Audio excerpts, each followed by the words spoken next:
JB, can you do that? Can you guard your position and up? I'll answer that with a question for you. What did you tell me late in the season? What did you ask me to do? Wait, when? End of the season. And you and Dante at the end of the season. What did you guys ask me to do? I don't know. Yes, Don't yes, you recall. do. You told me to win my matchup. You told me to win my matchup. Tibbs, we got to just Tibbs one game next year. We just have to put him on like we play Minnesota. We just have to put him on Ant. Like just start him on Ant for like the first I'm quarter, face. So first comfortable. six I'm minutes of face the guarded. game. I am face guarded. He's not touching the ball. If if if he wins that, whoever we play the first game of the year, put him on the main offensive player. And then if he wins that matchup in the first quarter, Stay you're with it. solid. Yeah, yeah, we're solid. No, no, no, no. Don't stay with it. But just we said we made it look like we set a tone off season. He worked on his defense. He's locking up. But I want him to win his matchup against like an all star. Then like Josh, I'm not Josh, gonna name any Josh, players, Josh. but End of the season. What did you tell me? Win my matchup. There was one time I didn't win my matchup. this is that It Chicago. was Chicago. I was getting caught. It's getting baked in Chicago. He was getting baked in Chicago. Yeah.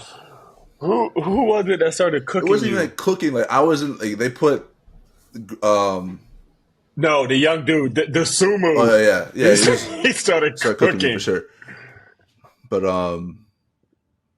and then I started guarding Green, and they just put him in the dunker spot. So every time Vucevic was like in a Offensive short rebounds. roll, I either had to step up or they dumped it down off it. Yeah, I was just Uh, hey, Josh, that was a good film session.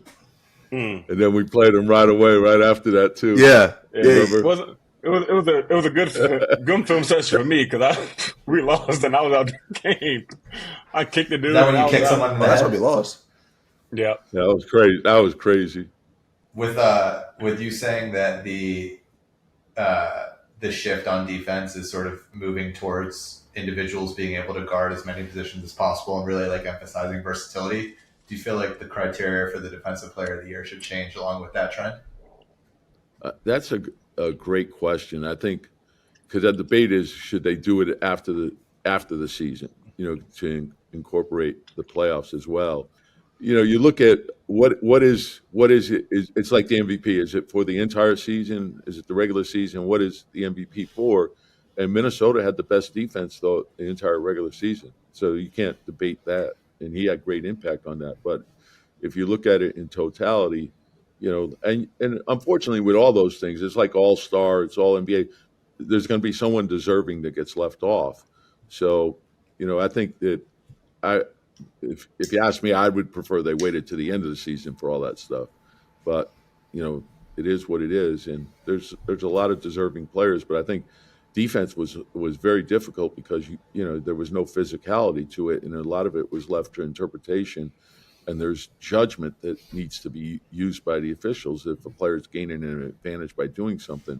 But there's going to be contact on every play, so technically you could call, a screen if you can't set a screen without having your feet outside your shoulder. No one's setting a screen with their feet not outside their shoulders. So like that's you could call it. There's contact on every play. So how much is too much, and that's where a referee's judgment comes into play.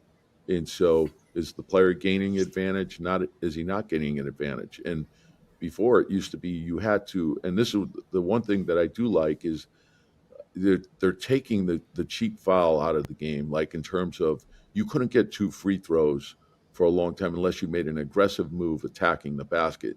And now you got guys fading and flopping and going to the line for two free throws. Well, Yeah, they're taking that out, I which just I think is the right yeah. I thing don't to know who do. does. I don't know what you're talking about there. Yeah.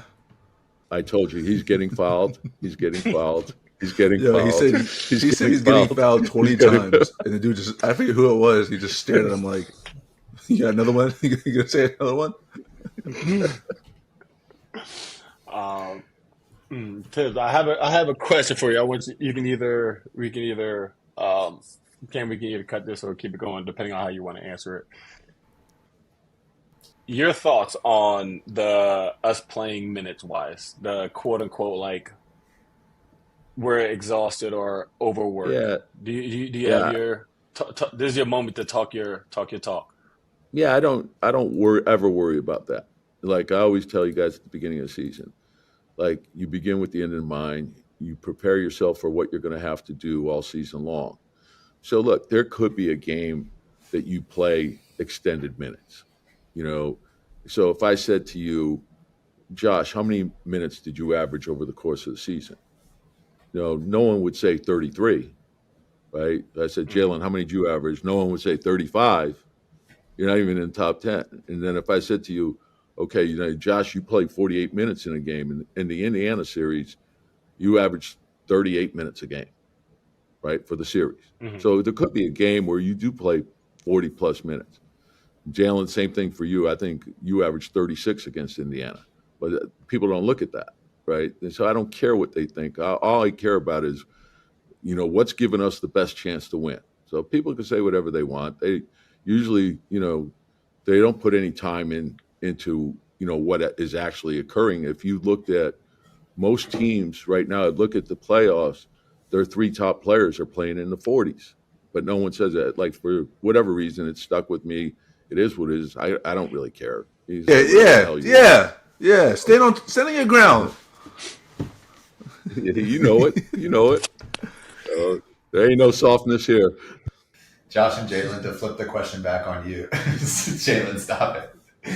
To flip the question back on you guys, what's the biggest difference, or what's the biggest difference between playing for Coach Tibbs versus maybe what you heard about playing for Tibbs was like maybe before you got to New York? For me, before I heard I'm like I practice and I hate and everyone here knows I hate practice and all that. So I'm just like, man, I'm not trying to do all this practice stuff and all that. And then Chico, one of our trainers, he was like, nah, he's got, he's way better. He's not what you hear. So like the first couple practices, they're like they're more it's more mental than physical. So I'm like going through there. I'm like, oh, all right, this is cool. It's like we're doing walkthrough. Like we're going through plays. We go through their plays, but like it's not like I was thinking it was gonna be 2 hours, 2.5 hours. We're going after it. We're scrimmaging. All like this like stupid tedious stuff. And it was the total opposite. So I'm like, all right, if it's me saying it, the one who every coach I ever had said I'm a terrible practice player. If I say it's not bad, I'm like, all right, it's cool. Well, that's it. The other thing, people don't realize there's so many different ways to pace your team. Like, so someone who doesn't even know your team they're picking up the box score and saying, oh, this guy played this many minutes. He doesn't know what you've done for the season, but neither does he know what Not a you've done in damn thing. practice, right? So you might you may not have any contact in practice. You may have, or if you do, you may have a sub in practice. So my thing is I know if I've played Josh 40 minutes in a game, that next day I know how to, like, if you're an experienced head coach, you know how to pace your team. So okay, this guy, I got to watch this guy today, and the challenge is he's got to do enough so he can stay sharp and be ready to play. But maybe he's not doing the whole thing. Maybe he's got the sub early. Maybe there's no contact that day. Maybe it's just we're going to review these things, and this is what we're doing. And so they don't know that, so they don't know how you're pacing your team. And that the thing, like I said, the thing that I pride myself on is how well our team plays the second half of the season. I think it's a byproduct of pacing your team correctly. So, and there's a lot that goes into that. Basically, you're telling everyone to shut the hell up. Let me do my job.